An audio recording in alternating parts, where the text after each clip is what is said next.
The number of COVID-19 cases in Thunder Bay and surrounding areas continues to rise, and a second death related to the virus has been reported in our area.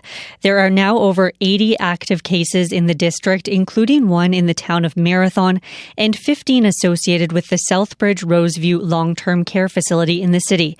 And this week, because of the steady climb in case numbers, the Ontario government moved Thunder Bay from the green or prevent category to yellow or protect. The move means stronger and in some cases more restrictive measures to slow the spread of the virus. Dr. Janet DeMille is the medical officer for the Thunder Bay District Health Unit, and she's on the line. Dr. DeMille, good morning. Good morning, Amy. As I mentioned there, we've now had a second facility and we have an outbreak at a long-term care facility in our city. How alarming is that for you? You know what? It is always concerning when we have a case in a long-term care facility. That is definitely, a very vulnerable setting. We've seen that, of course, in other jurisdictions throughout this pandemic, and we've done overall quite well at the long-term care homes and retirement homes in our area. And it's always nice when we declare an outbreak and it's just one person, right? And we have heightened monitoring, and it ends up not really being an outbreak, which is always the best possible outcome. Certainly, what's happening at Roseview is much more concerning. But there's a lot of work was done to prepare for this, and even in the long-term care home.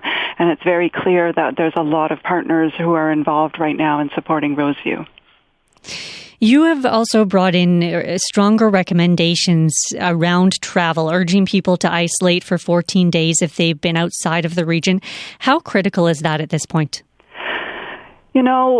What we want to do is we want to stop, really limit the spread of the virus in our area.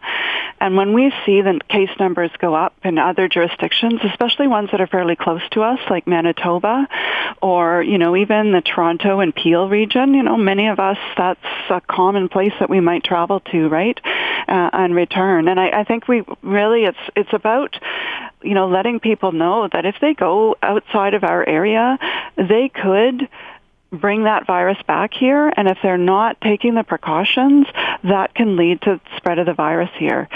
Even, one person spreading it to just a few others can really have a significant impact when it sort of snowballs out of that.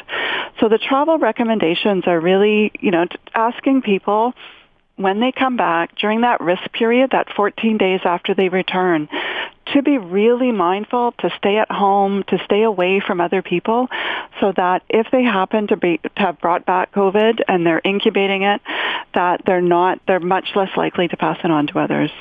What about people coming into our region? Yeah, that's a concern, and what we have indicated is we don't want people to be inviting people, right? In terms of don't have visitors at this time, especially those that might be coming from a high risk area.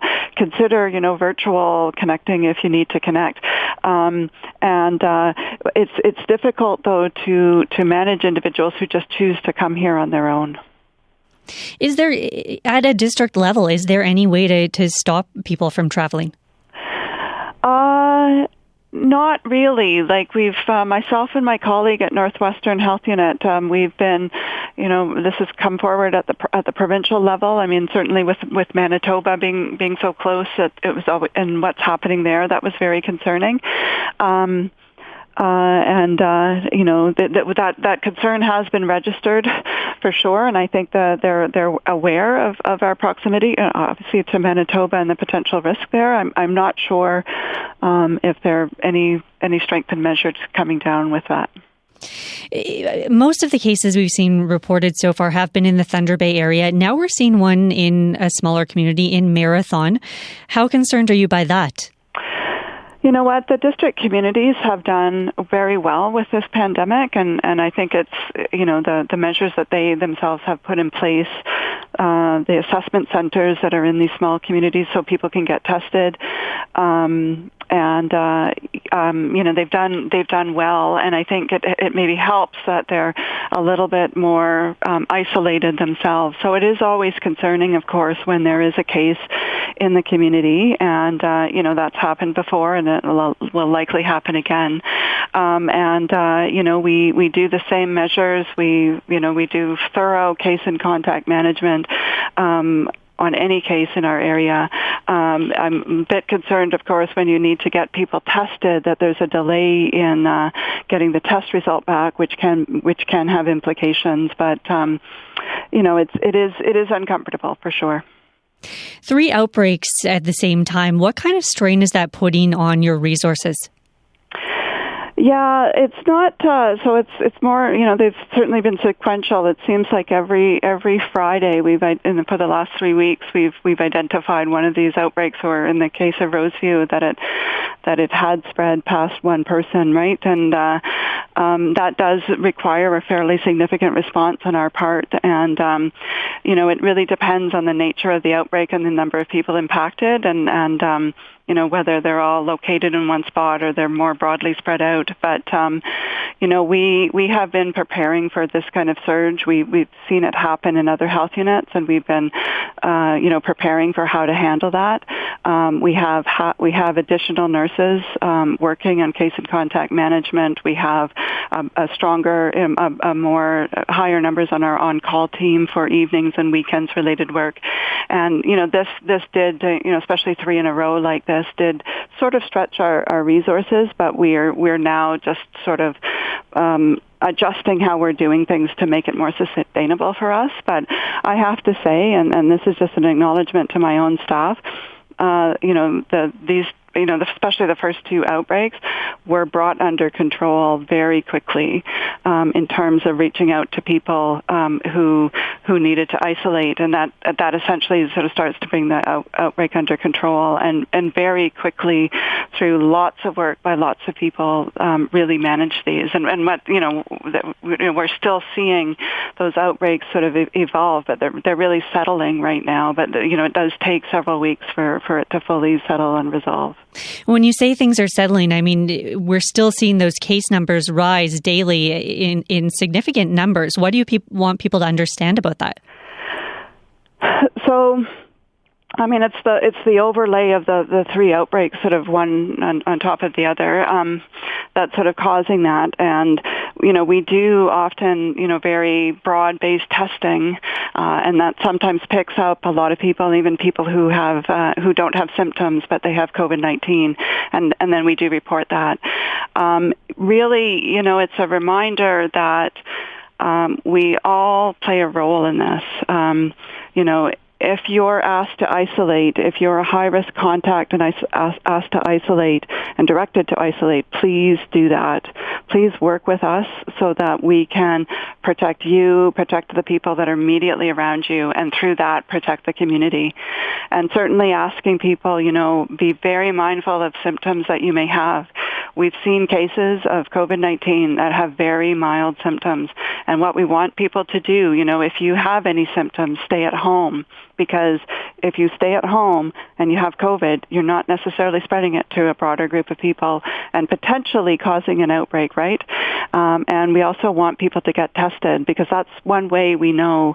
Number one, we want to work with people who do have COVID, and that's one of the way of confirming that. But also, we want to, work with them and help protect the people around them, and through that, protect the community. Well, as I discussed with Dr. Kennedy earlier on the program, what you're asking people to do does hinge on honesty.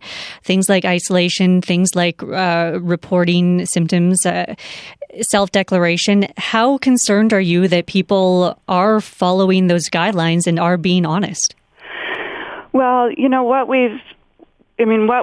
first, I just want to acknowledge that we have been working with a lot of people who have been isolating and high risk, and who, we gathered a lot of information from, and, we do ask them a lot of questions. And people are largely very cooperative, and I'm just really appreciating that.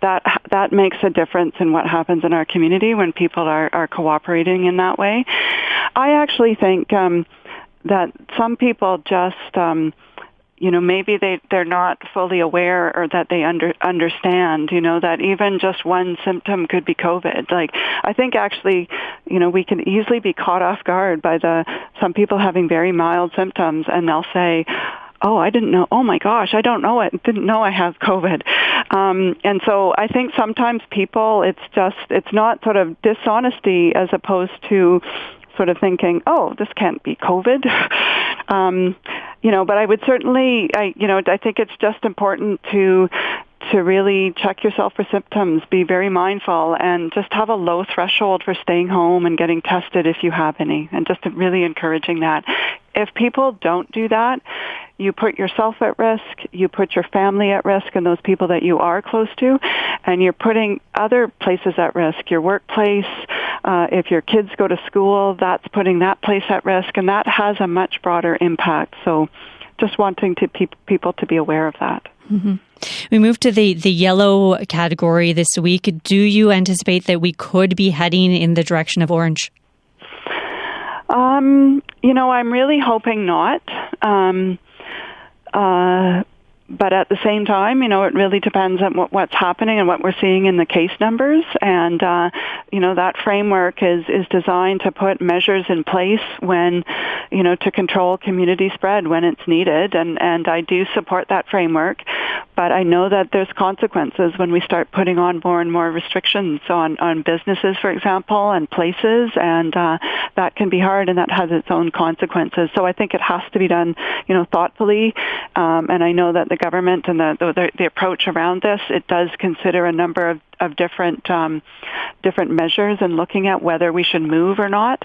And I am part of that process. And is something that gets reviewed on a weekly basis. So if we don't go this week, maybe it will be next week, kind of thing. And so I appreciate that there's a very sort of strong approach to looking at this. Dr. DeMille, I very much appreciate your time this morning. Thank you for joining us. Thank you very much, Amy.